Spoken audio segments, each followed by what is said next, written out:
ரமணர்கிட்ட நிறைய பேர் போனப்ப ரமணர் தீட்சை கொடுக்கல, ஆசீர்வாதம் தான் பண்ண. தீட்சை என்னன்னா, நீ என்கிட்ட வாங்கக்கூடாது, உனக்கு கொடுக்குறவன்னு ஒருத்தன் இருக்கிறான், அவனை நான் காட்டி கொடுக்குறேன், நீ போங்க ஒன்னும் பாதையை தான் காட்டி கொடுத்தேன். அவங்க குருங்கிறதுக்காக நீங்க என்ன நினைக்கணும்? நீங்க பொதுவா காமனா என்ன நினைப்பாங்க, ஒரு குருன்னா நம்ம கிட்ட வந்துட்டான் ஒரு பக்தன், இங்கேயே இருக்கட்டும், இங்கேயே சேவை செய்யட்டும், இங்கேயே வாளி எடுத்து சாம்பார் ஊற்றிட்டு இருந்தானே நினைப்பான்.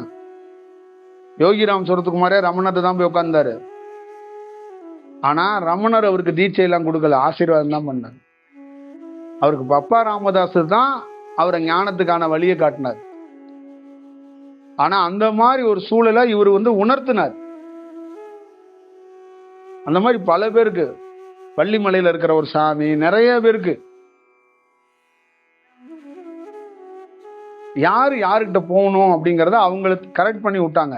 அப்ப அவங்களுக்குள்ள என்ன நீங்க புரிஞ்சுக்கணும் படிக்கும் போதுன்னா, அவங்க ஒரு சீடரோ பக்தரோ எனக்குரியவன்னு எடுத்துக்கல, யாருக்கு உரியவரோ அங்க அமுச்சு வைக்கணும்.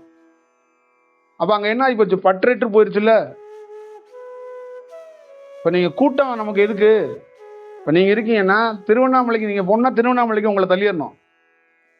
திருவண்ணாமலை போற வரைக்கும் நான் பாதுகாப்பு, உனக்கு ஒரு ஃபர்ஸ்ட் எய்டு உதவி மாதிரி நான் உனக்கு ஒரு குளுக்கோஸ் போட்டு ஒரு ஊசியை போட்டு விடுவேன், நீ போ, உனக்கான ஆள் அங்க இருக்கிறான், அவன் வேலை செய்வான். அவ்வளவுதான் விஷயம்.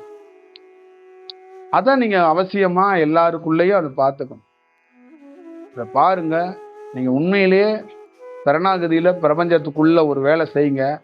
அது துன்பமா இருந்தா கூட ஒரு விஷயத்த நல்லா ஞாபகம் வச்சுக்கணும், தீராத துன்பமா இருந்தா கூட ஏன் இது நடக்குதுங்கிறத உங்களுக்கு தெளிவுபடுத்துவாங்க.